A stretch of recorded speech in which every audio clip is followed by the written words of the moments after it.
4 ವಿಸರ್ಜನಾಂಗಗಳು ಯಾರಲ್ಲೇ active ಆಗಿರ್ತವೆ ನೀವು mention ಮಾಡಿ ಇಟ್ಕೊಂಡ್ಬಿಡ್ರಿ, ನಿಮಗೆ ಆದಷ್ಟು ಕಾಯಿಲೆಗಳು ಬರುವುದಿಲ್ಲ. ಒಂದನೆಯದು ಫಸ್ಟ್ ಪ್ರಿನ್ಸಿಪಲ್, ಒಂದು ದಿನಕ್ಕೆ ಮಿನಿಮಮ್ 3 ಲೀಟರ್ ಅಷ್ಟು ನೀರನ್ನ ದೇಹಕ್ಕೆ ಕೊಡ್ತಕ್ಕಂಥದ್ದು. ಆಗ್ಬೋದಾ? ಬೆಳಗ್ಗೆ ಎದ್ದ ತಕ್ಷಣ 1 ಲೀಟರ್ ಅಷ್ಟು ನೀರು ತಗೊಳ್ಳಿ. ಕಾದಾರಿದ ನೀರು, ಬಿಸಿನೀರು, ತಣ್ಣೀರು, ನಿಮ್ಗೆ ಇಷ್ಟ ಬಂದಿರೋ ನೀರು, ಆರುವ ನೀರು, ಮಿನರಲ್ ವಾಟರ್, ನಿಮ್ಗೆ ಯಾವ್ಯಾವ್ದು ಬೇಕು ಎಲ್ಲ ತಗೊಳ್ರಿ. ಬಟ್ ನೀರನ್ನ ದೇಹಕ್ಕೆ ಸೇರಿಸ್ತಕ್ಕಂಥ ಕೆಲಸವನ್ನು ಮಾಡಿ. ಎರಡನೆಯ ಪ್ರಿನ್ಸಿಪಲ್, ದಿನಕ್ಕೆ ಮುಗಿಸುವಂತನ ಇಲ್ಲ ಚೆನ್ನಾಗಿದೆ ಅಂತನ. ಓಕೆ, ನಾವು ಎರಡನೇ ಅನ್ಕೊಳ್ಳೋಣ, ಯಾಕಂದ್ರೆ ಇನ್ನು 4 ಅದಲ್ಲ ಪ್ರಿನ್ಸಿಪಲ್. ಎರಡನೇ ಪ್ರಿನ್ಸಿಪಲ್, ದಿನಕ್ಕೆ 2 ಹೊತ್ತಿನ ಆಹಾರ. ಇಲ್ಲೇ ಸಮಸ್ಯೆ ಬರೋದು. ಅದು ನೀವು ಎಷ್ಟಿರ್ತೀವಿ ನೋಡಿ ಹೇಳ್ಬಿಟ್ರಿ, ಏನ್ ಇರ್ಬೇಕಾ ಬೇಡ ನಾನು ಅಲ್ವಾ? 2 ಆಹಾರ. ಒಂದೇದು ನಾರ್ಮಲಿ ನಾವೆಲ್ಲ ತಗೊಳ್ಳೋದು ಹಂಗೆ ರೀ, ಬೆಳಗ್ಗೆ ಬ್ರೇಕ್ಫಾಸ್ಟ್ ಮಾಡ್ತೀರಂದ್ರೆ ಅಲ್ವಾ?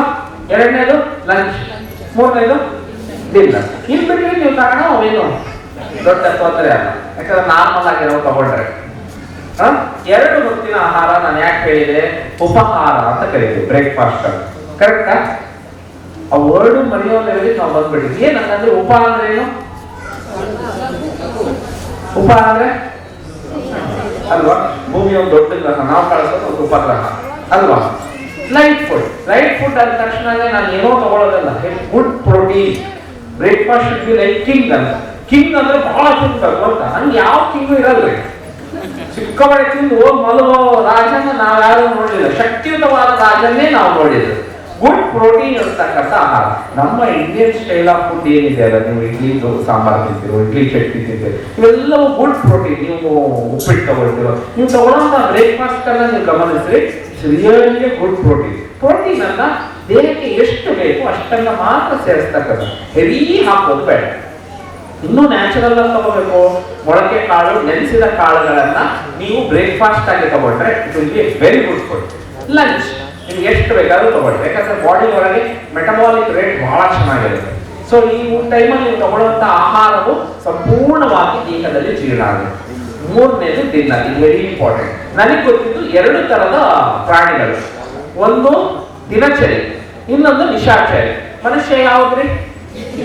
ಕರೆಕ್ಟ್ ಆಗಿ ಹೇಳ್ಬೇಕು ನನಗೆ, ಯಾವ ಮನುಷ್ಯ? ಸ್ವಲ್ಪ ಜನ ಅಷ್ಟೇ ಹೇಳೋದು, ಸ್ವಲ್ಪ ಜನ ಹೇಳೋದೇ ಇಲ್ಲ. ಯಾಕೆ ಬೇಕು, ಎಲ್ಲಿ ಬರುತ್ತೋ ಇದು. ಮನುಷ್ಯ ದಿನಚರ್ಯ ಲಾಸ್ಟ್ ಅಲ್ಲಿ ಎಲ್ರು ದಿನಚರ್ಯ ದಿನಚರಿ ಹೌದಾ ಅಲ್ಲ? ಮನುಷ್ಯ ನಿಶಾಚರಿ ಅಲ್ಲ. ಅಲ್ಲ, ಮೊಬೈಲ್ ಬಂದ್ಮೇಲಿಂದ ನಿಶಾಚರಿ ಆದ, ಆಮೇಲೆ ಡಾಕ್ಟರ್ಗಳು ಜಾಸ್ತಿ ಆದ್ರು. ಆಮೇಲೆ ಹೇಳ್ತೀನಿ, ಅದು ಕೊನೆಯದಾಗ ಹೇಳ್ತೀನಿ ನಾನು. ಏನೇನು ನಾನು ಹೇಳೋ ಬಿಟ್ಟು ಯಾರು ಇದ್ದೀರೋ ಅವ್ರಿಗೆಲ್ಲ ಕೊನೆಗೆ ಹೇಳ್ತೀನಿ. ಮನುಷ್ಯ ದಿನಚರ್ಯ ಏನು? ದಿನಚರಿ ಅಂದ್ರೆ ಸೂರ್ಯ ಹುಟ್ಟಿದಾಗಿನಿಂದ ಸೂರ್ಯ ಮುಳುಗುವವರೆಗೂ ದೇಹ ಬಹಳ ಆಕ್ಟಿವ್ ಆಗಿದ್ದು, ಆಮೇಲೆ ಕಂಪ್ಲೀಟ್ ಆಗಿ ರೆಸ್ಟ್ ಹೋಗುವಂತ ಪೀರಿಯಡ್. ನಿಶಾಚರ್ಯನೇನು? ದಿನ ಬಹಳ ಚೆನ್ನಾಗಿ ರೆಸ್ಟ್ ತಗೊಂಡು ನೈಟ್ ಆಗ್ತಿದ್ದಂಗೆ ಆಕ್ಟಿವ್ ಆಗ್ತಕ್ಕಂಥ ಪ್ರಾಣಿಗಳು. ಇದೆರಡೇ ಇರೋದು. ಇನ್ನೊಂದು ಮೂರನೇದಿಲ್ಲ. ಈಗ ನಾವು ಬರ್ತಾ ಸೇರಿಸ್ತೀವಲ್ಲ, ಮನುಷ್ಯಚರಿ ಬೇರೆ ಇಲ್ಲ ಅಲ್ರಿ. ಇದು ಮೂರನೇದು ಸರ್. ಇದು ಯಾವ್ದು? ಅದು ಮೂರನೇದು. ಹಿಂಗೆ ಹಂಗೂ ಅಲ್ಲ ಇಗೂ ಅಲ್ಲ. ಯಾಕೆಪ್ಪ ಹಂಗೆ? ನಾವು ಎಲ್ಲ ಎಷ್ಟೊತ್ತು ಊಟ ಮಾಡ್ತೀರಿ? ಜನರಲ್ಲಿ ರಾತ್ರಿ ಊಟ 9 ಗಂಟೆ, 8:30, 10 ಗಂಟೆ ಯಾರಿಲ್ಲ? 12 ಗಂಟೆ ಇದ್ದಾರೆ ನೋಡ್ರಿ. ಓಕೆ, ಆದ್ರೆ 9 ಗಂಟೆ ದಿನ ರಾತ್ರಿ. ನಾನು ರಾತ್ರಿ ಯಾವಾಗಿಲ್ಲ ಮೊಬೈಲ್ ಬಂದಾಗಿಲ್ಲ. ನಮ್ಮ ಆರೋಗ್ಯವನ್ನು ನೀವು ಅವಾಗಲೇ ಕೇಳಿದ್ರಲ್ಲ ನನಗೆ 100 years ನಮ್ಮ ಅಪ್ಪರ ಕಾಲಕ್ಕೆ ಅಂತ ಹೇಳಿ, ಅವರೆಲ್ಲ ಊಟ ಮಾಡ್ತಿದ್ದ ಟೈಮ್ ಸೂರ್ಯಾಸ್ತದ ಒಳಗೆ. ಕರೆಕ್ಟಾ? 6-6:30 ಆಯ್ತು ಅಂದ್ರೆ ದೆವ್ವದ ತಿನ್ನೋ ಟೈಮ್ ಈಗ ಬರ್ತಿದ್ದೀಯಲ್ಲೋ, ಇವಾಗ ತಿನ್ಬಾರ್ದು ಅಂತ ಹೇಳ್ತಿದ್ರು. ಕರೆಕ್ಟಾ? ದೀಪ ಇಡೋದಕ್ಕೂ ಮುಂಚೆ ಊಟ ಆಗಬೇಕು ಅಂತ ಹೇಳ್ತಿದ್ರು. ಅದು ಅವ್ರ ಆರೋಗ್ಯದ ಸೀಕ್ರೆಟ್ ಆಗಿತ್ತು. ಯಾವಾಗ ನೀವು 6-6:30 ಊಟ ಮುಗಿಸ್ತೀರೋ, ನಮ್ಮಲ್ಲಿ 4 ಇಂಪಾರ್ಟೆಂಟ್ ಆಸ್ಪೆಕ್ಟ್ ನಡೆಯುತ್ತೆ ಡೈಜೆಷನ್ ಅಲ್ಲಿ. ಒಂದು ಇಂಜೆಕ್ಷನ್ ಅಲ್ಲ, ಇಂಜೆಕ್ಷನ್ ಆಹಾರವನ್ನು ಬಾಯಲ್ಲಿ ಇಟ್ಕೊಳ್ಳೋದು. ಎರಡನೇದು ಡೈಜೆಷನ್, ಅದು ಜೀರ್ಣ ಆಗ್ಲಿಕ್ಕೆ ಶುರು ಆಗ್ತಕ್ಕಂಥದ್ದು.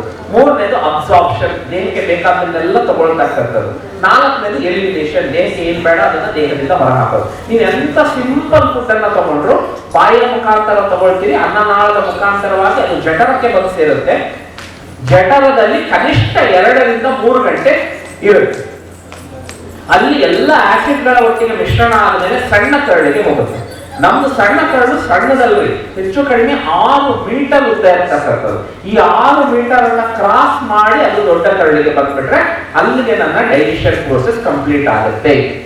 ನಾನು ರಾತ್ರಿ 9 ಗಂಟೆಗೆ ಊಟ ಮಾಡ್ತೀನಿ, 9 ಗಂಟೆಗೆ ಊಟ ಮಾಡ್ತೀನಿ, 10 ಗಂಟೆ ಮಕ್ಕಳ್ತೀನಿ. ಜಠರವನ್ನೇ ಬಿಡ್ಲಿಲ್ಲ ಅದು. ಮಕ್ಕಳದು ಯಾಕೆ? ಎಲ್ಲ ಮಲಗ್ತೀರಾ ನೀವು? ಎಲ್ಲ ಮಲಗ್ತೀರಾ? ಎಲ್ಲ ಮಕ್ಕಂತೀರಾ? ಯಾಕೆ? ರೆಸ್ಟ್. ಯಾರಿಗೆ? ದೇಹಕ್ಕೆ. ಹೊಟ್ಟೆ ಮಾತ್ರ ಇಲ್ಲ ರೆಸ್ಟ್ ಬೇಡ ಅದಕ್ಕೆ. ಅದು 24 ಗಂಟೆ ಕೆಲಸ ಮಾಡ್ತಾನೆ ಇರಬೇಕು. ಅವಾಗ ಏನಾಗುತ್ತೆ, ಅದು ಕಾಯಿಲೆಗೆ ನಮ್ಮನ್ನು ತಗೊಂಡು ಹೋಗಿ ಬಿಡುತ್ತೆ. ಯಾವಾಗ 6 ಗಂಟೆಗೆ ಊಟ ಮಾಡ್ತೀರೋ ಬೈ 9 ನಿಮ್ಮ ಜಠರವನ್ನ ಅದು ಬಿಟ್ಬಿಡುತ್ತೆ. ಜೀರ್ಣ ರಸಗಳು ಸರ್ ಮಕ್ಕಳಿಗೂ ಉತ್ಪತ್ತಿ ಮಾಡಿ ಎಲ್ಲ ಸರಿ ಮಾಡ್ಕೋಬಹುದಲ್ಲ ಸರ್? ಅದು ಯಾಕೆ 6 ತಿಂಗಳೇ ಜೀರ್ಣ ಮಾಡ್ಕೊಳ್ಳುತ್ತೆ, 9 ನಿಮ್ಮ ಮಕ್ಕಳಾಗಲಿ ಎದ್ದಿರ್ತೀವಿ. ಸೊ ಬ್ರೈನ್ ನಿಮ್ದು ಇದ್ದಿದ್ರಲ್ಲಿ ಸ್ವಲ್ಪ ಆಕ್ಟಿವ್ ಇರುತ್ತೆ. ಹಾಗಾಗಿ ಏನಾಗುತ್ತೆ, ಜೀರ್ಣ ರಸಗಳ ಉತ್ಪತ್ತಿ ಆಗುತ್ತೆ. ಯಾವಾಗ ಮಲಗ್ತಿರೋ ಕಂಪ್ಲೀಟ್ ಆಗಿ ಗೋ ಫಾರ್ ರೆಸ್ಟ್. ರೆಸ್ಟ್ ಹೋದಾಗ ಏನಾಗುತ್ತೆ, ಜೀರ್ಣ ರಸಗಳ ಉತ್ಪತ್ತಿ ಇರೋದಿಲ್ಲ. ಯಾವಾಗ ನಿಮಗೆ ಕನಸು ಬೀಳುತ್ತೋ ಅಥವಾ ಏನೋ ಒಂದು ಸ್ವಲ್ಪ ಎಚ್ಚರ ಅವಾಗೆಲ್ಲ ಜೀರ್ಣ ರಸಗಳ ಉತ್ಪತ್ತಿ ಆಗುತ್ತೆ. ಬೆಳಗ್ಗೆ ಎದ್ದೇಳ್ತೀರಿ ಅವಾಗ ಜೀರ್ಣ ರಸ ಮತ್ತೆ ಉತ್ಪತ್ತಿ ಆಗುತ್ತೆ, ಯಾಕಂದ್ರೆ ಜೀರ್ಣ ಮಾಡ್ಬೇಕಲ್ಲ. 8 ಗಂಟೆ ಆದ್ರೂ ನಿಮ್ಮ ದೇಹದಿಂದ ಅದು ಹೊರ ಹೋಗ್ಲೇ ಇಲ್ಲ. ಅದನ್ನು ವಿ ಕಾಲ್ ಇಟ್ ಆಸ್ ಪುಟ್ರಿಫ್ಯಾಕ್ಷನ್. ಅಲ್ಲಿ ಕೊಳಿಲಿಕ್ಕೆ ಸ್ಟಾರ್ಟ್ ಆಗುತ್ತೆ. ಕೊಳತಿರೋದ್ರಿಂದ ಕಾಯಿಲೆಗಳು ಉದ್ಭವ ಆಗಲಿಕ್ಕೆ ಸ್ಟಾರ್ಟ್ ಆಗುತ್ತೆ. ಆವಾಗಲೇ ನಾನು ನಿಮ್ಗೆ ಹೇಳಿ, ಇಲ್ಲಿ ಬಾಳೆಹಣ್ಣು ಹಾಕಿ ಹೋದ್ರೆ ಏನೆಲ್ಲ ಬಂದಿದ್ವು, ಇಲ್ಲಿ ನೊಣ ತಿರ್ಲೆ ನೀವು ನೋಡೋಂಥವೆಲ್ಲ ಬಂದ್ಬಿಟ್ಟಿದ್ವು. ಕ್ಲೀನ್ ಮಾಡಿ ಹೋದಾಗ ಯಾವೂ ಬಂದಿರಲಿಲ್ಲ. ಕಾರಣ ಏನು? ಅವೆಲ್ಲ ಬೆಳೀಲಿಕ್ಕೆ ಒಂದು ಆಸ್ಪದವನ್ನು ನಾನು ಕೊಟ್ಟಿದ್ದೆ. ದೇಹದ ಒಳಗೂ ಕೂಡ ಇದೇ ಪ್ರಕ್ರಿಯೆ ನಡೆಯುತ್ತೆ. ಇವೆಲ್ಲ ಬೆಳೀಲಿಕ್ಕೆ ನೀವು ಆಸ್ಪದವನ್ನ ಕೊಡದೇ ಇದ್ದರೆ ಇದು ಆಟೋಮೆಟಿಕಲಿ ಕಾಯಿಲೆಗಳು ನಮ್ಮಲ್ಲಿ ಇರಬೇಕಾಗುತ್ತೆ. ಹಾಗಾಗಿ ರಾತ್ರಿಯ ಊಟವನ್ನ ಇನ್ನು ಮೇಲೆ ಸಂಜೆಯ ಊಟವನ್ನಾಗಿಸುವುದು. Light breakfast, very good lunch, ಬೇಕಾದ್ ತಿನ್ರಿ. ಆ ಊಟದ